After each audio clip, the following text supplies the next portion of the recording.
So here we are again on a date and doing a little bit of Q&A with my wife about pregnancy-related stuff. So I'll ask her some questions and we'll see if the answers can help you all out. Bienvenidos a nuestro canal. Yo soy Pablo. And we are Familia Pablanu.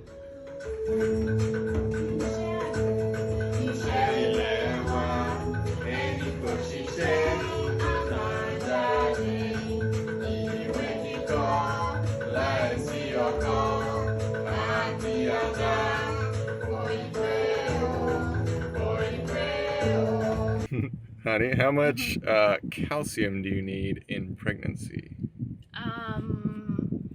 So when it comes to calcium, I mean, I know there's information out there saying you need this daily value, so and so daily value when you're pregnant, the first trimester, second trimester, third trimester, and all that stuff.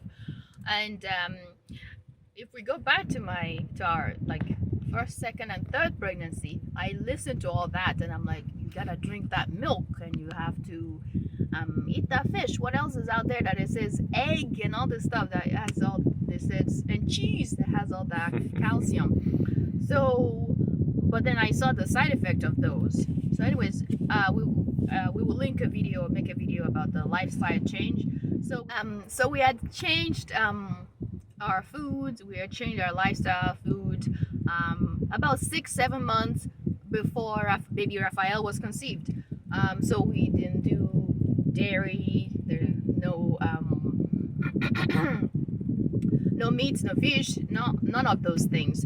So I was really concerned. How do I get calcium? Because apparently you have to get milk for your calcium, and we're realizing, where do you get it? In plant-based food.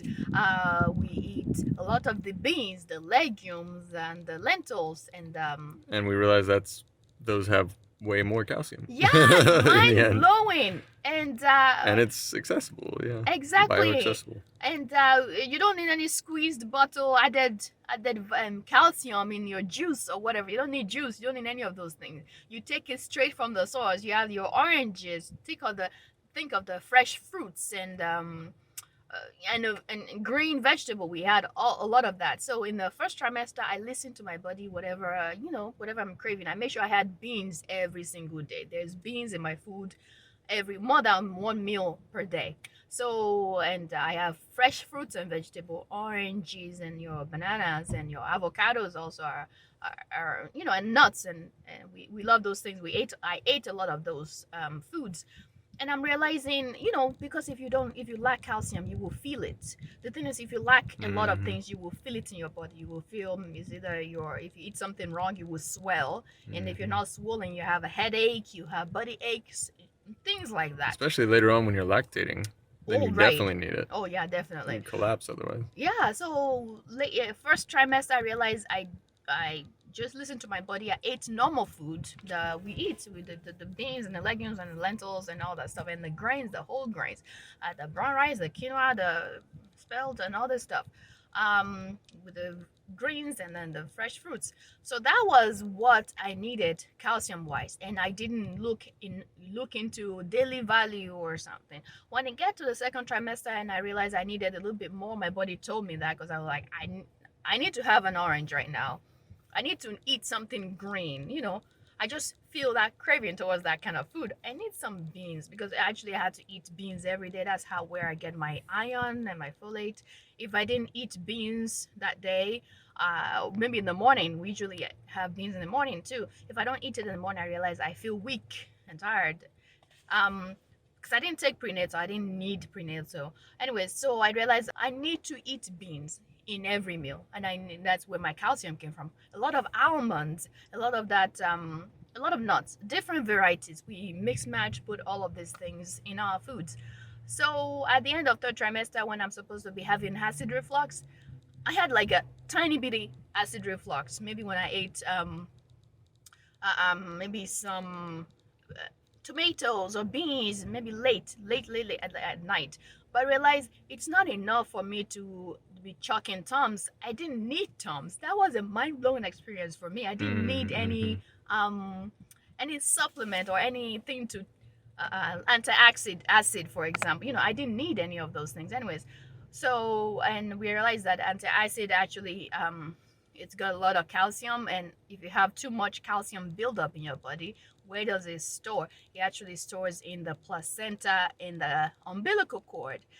So far, the 3 babies out of 4, before we switch our foods, they have calcification around the umbilical cord. I remember they would always show us, like, look at this, there's a calcification right around this ring of the umbilical cord, close to the placenta. There's that. Well, there were spots on the placenta itself. Oh yeah. For every single one except for Rafa. Rafael. And then move forward when we, we switch what we eat. Rafael's placenta is just amazing. We will show you a picture of it. It looks perfect. There is no calcification whatsoever, even though it's supposed to live like 41 weeks old and whatever, and they're supposed saying that placenta usually loses viability after 40 weeks or whatever, close to that, 41, 42. It looks fresh as new. It's just perfect. No calcification. Yeah, nothing. Yeah. So we're realizing, I didn't need to be chucking extra calcium. I didn't need to be taking things that have calcium added to it, supplemented, like the dairy and the egg and the what else? Cereal, fortified cereals, those processed foods. We didn't have any of those things. For folate too, yeah. Yeah, folate and then iron. So we just go from the source, plant-based food, and the result was amazing, breathtaking.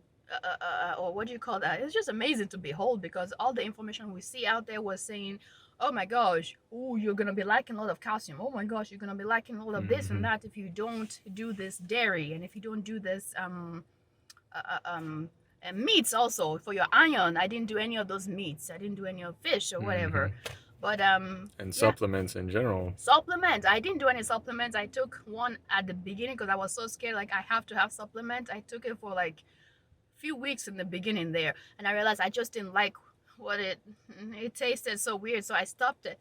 And I was eating beans, I was eating all those foods, and I realized I feel great, because if you're lacking something, you will feel it. I realized I felt really great. So I'm like, wow, I just do what I keep doing. And in 3rd trimester, I realized I needed more. So I needed more food.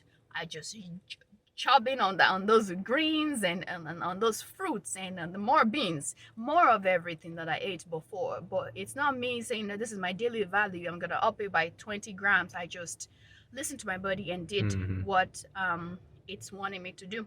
And when you're eating healthy, you can eat as much as you want, and it doesn't pack on bad stuff like fat. I realized I ate a lot of food in 3rd trimester, a lot. And to my surprise, I gained only 20 pounds. That's a mind-blowing experience for me. Because, I've never gained just 20 pounds.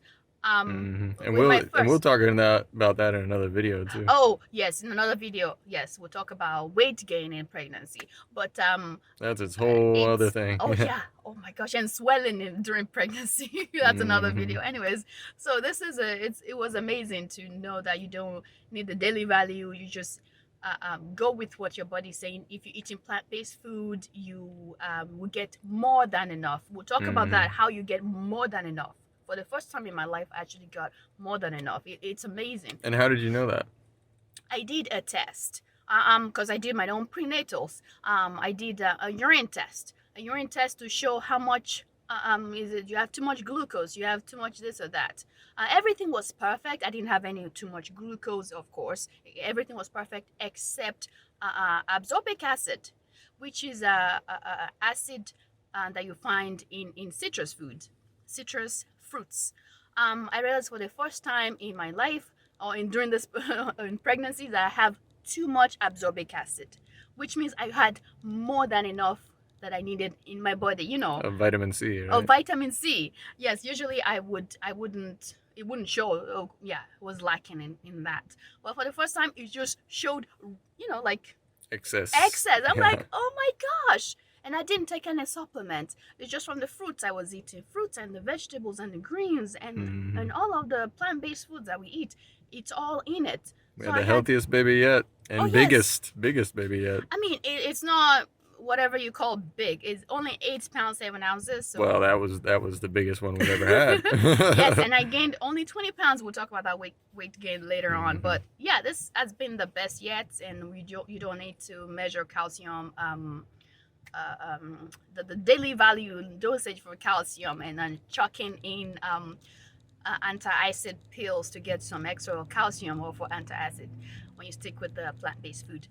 And I also want to talk about kind of what I learned at the same time. Okay. So I was also kind of doing some research on the side for myself and for my family as we were, starting to transition what we were eating and everything. And so I actually went to a nutritionist that we had that my employer employs for us to consult with.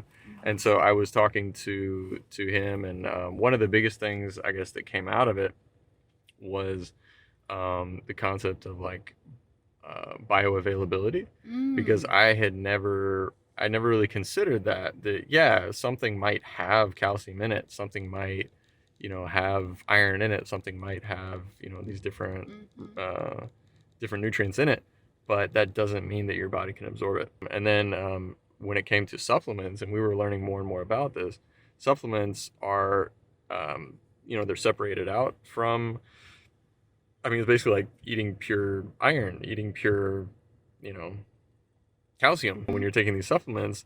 And they're not necessarily bioavailable because sometimes they actually have to be packaged. And I don't know all the biochemistry that's involved and everything, but I do know that if it's not packaged in a natural way, with certain compounds and whatnot attached to it, then it won't actually be able to be absorbed into your body. Right. And so that's what we were finding, and that's what people have been saying for years about calcium in the U.S. is that people take too much calcium, and yet they're still low on calcium. It's not just calcium, it's other things too. It's that people are always taking Tums. People are always saying, oh, I need more calcium. Oh, I'm going to drink all this milk. But the problem is it's not that bioavailable. And so what ends up happening is you get calcification on your bones. You get calcification in places where you shouldn't. You get what do you call this? Renal kidney stones and stuff like that. And then in the case of, like we were talking about the placentas, they had calcification every single time. So yeah, it's pretty problematic, when you're taking excess calcium, especially if it's calcium that can't be absorbed. Thank you guys so much for watching this video. If our video pique your interest, please like, share, and subscribe. We are also on social media. We're on Instagram as well as Facebook, Familia Pablanu. We'll come back with some more birthing videos for you guys. So until next time, bye. Thank you. Thank you.